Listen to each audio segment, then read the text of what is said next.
Sayangkan teman-teman, sebelum perkenalan tambahan 2 pemain baru ini banyak sekali loh narasi yang aneh-aneh di media sosial. Yang kali DM saya mungkin ada kali 100 orang gitu yang mempertanyakan, "Bang, tolong jelasin apakah para pemain diaspora gabung ke klub di Liga Indonesia penurunan karir?" Dan sesuai dengan permintaan dari teman-teman yang merupakan fans dari Persib Bandung, yaitu Bobotoh, saya ingin membahas tentang tambahan 2 pemain baru yang akan membela Persib Bandung untuk musim depan. Apalagi seperti yang kita ketahui bahwa musim depan Persib akan bermain di kemungkinan 4 kompetisi yang berbeda jika ada Piala Indonesia yang diselenggarakan. Berarti tentu manajemen dari Persib Bandung yang pertama sangat berhati-hati untuk memilih pemain baru, apalagi pemain asing. Dan yang kedua tentu memilih pemain baru, apakah itu asing atau lokal, dengan kriteria yang diperlukan untuk membuat skuad Persib Bandung kompetitif di 4 kompetisi yang berbeda tersebut jika Piala Indonesia nanti jadi diselenggarakan. Kalau enggak, ya tentu Persib akan bermain di 3 kompetisi yang berbeda, yang juga menurut saya tetap Persib perlu skuad yang gemuk alias kedalaman skuad yang berkualitas. Dan juga jangan lupa loh teman-teman bahwa musim depan untuk pertama kalinya Persib Bandung akan bermain di 2 kompetisi antar klub Asia yang berbeda. Jadi memang luar biasa Persib Bandung ini, apalagi dengan cara mereka memperkenalkan para pemain baru mereka. Karena jika sebelumnya manajemen Persib Bandung berkolaborasi dengan komunitas sepeda untuk memperkenalkan Gabriel Mutombo, maka dalam kesempatan kali ini manajemen dari Persib Bandung berkolaborasi dengan PMI Kota Bandung dengan juga menggelar acara donor darah sekaligus memperkenalkan tambahan 2 pemain baru mereka. Dan yang saya dengar tadi pada saat ada live acara tersebut, bahwa nanti untuk memperkenalkan tambahan pemain baru, Persib akan berkolaborasi dengan Yayasan Kanker. Maka itu seperti yang saya katakan sebelumnya dan berkali-kali bahwa saya salut lah kepada manajemen dari Persib Bandung. Ini suatu hal yang sangat luar biasa yang mungkin bagi teman-teman tidak ada artinya, tapi bagi saya ini artinya sangat besar teman-teman.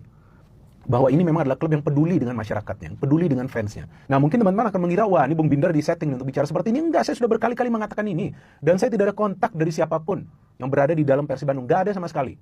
Saya nggak mau terlalu dekat juga, nanti kalau nggak susah kalau mau kritik. Jadi nggak ada saya dekat dengan pemain, official, apalagi dengan Kang Adit. Kan banyak yang sering komen, udah teleponan aja dengan Kang Adit. Saya bukan tipe orang seperti itu, enggak. Saya harus tetap menjaga jarak secara profesional.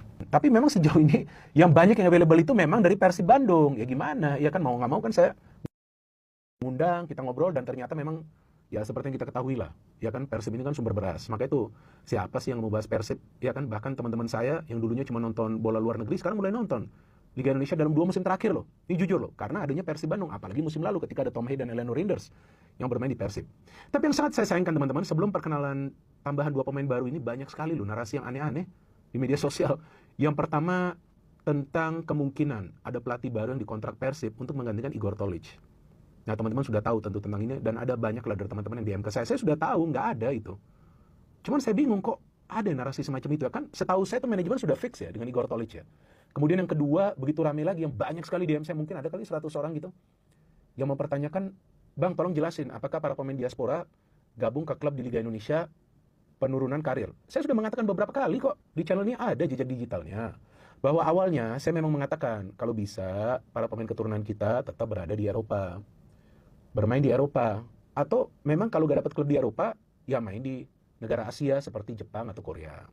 Tapi kemudian saya juga mengatakan bahwa kalau ada pemain diaspora kita yang sudah usianya 30 tahun atau di atasnya, ya bagus juga kalau mereka ingin kembali ke tanah leluhur mereka, bermain di Indonesia dan mungkin pensiun di sini.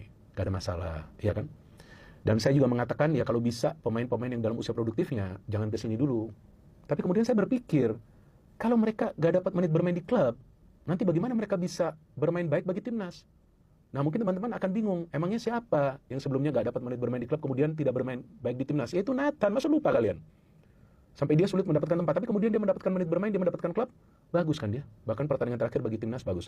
Marcelino sekarang kita lihat, gak dapat menit bermain yang cukup, gak baik permainannya kok. Dan memang saya juga sempat mengkritisi kalau bisa Eleno tetap di luar negeri, karena dia sebetulnya mendapatkan menit bermain, tapi ketika dia memutuskan bermain di Indonesia, itu adalah hak dari Eliano, gak masalah. Gak masalah, karena itu tentu dia mendapatkan penawaran yang mungkin lebih baik, dan dalam usianya masih muda, belum tentu dia bermain terus-menerus di sini. Bisa juga setelah ini dia kembali ke Eropa. Kenapa gak bisa? Bisa. Karena dia punya kualitas. Jadi saya pikir gak fair juga kalau ada di antara kita yang menghakimi para pemain keturunan kita. Jangan dong, ini kan profesi mereka. Mereka punya hak mau main di mana saja, kecuali mereka bermain di Liga 2 Indonesia. Nah itu benar-benar penurunan karir, atau bermain di Liga 2 Thailand.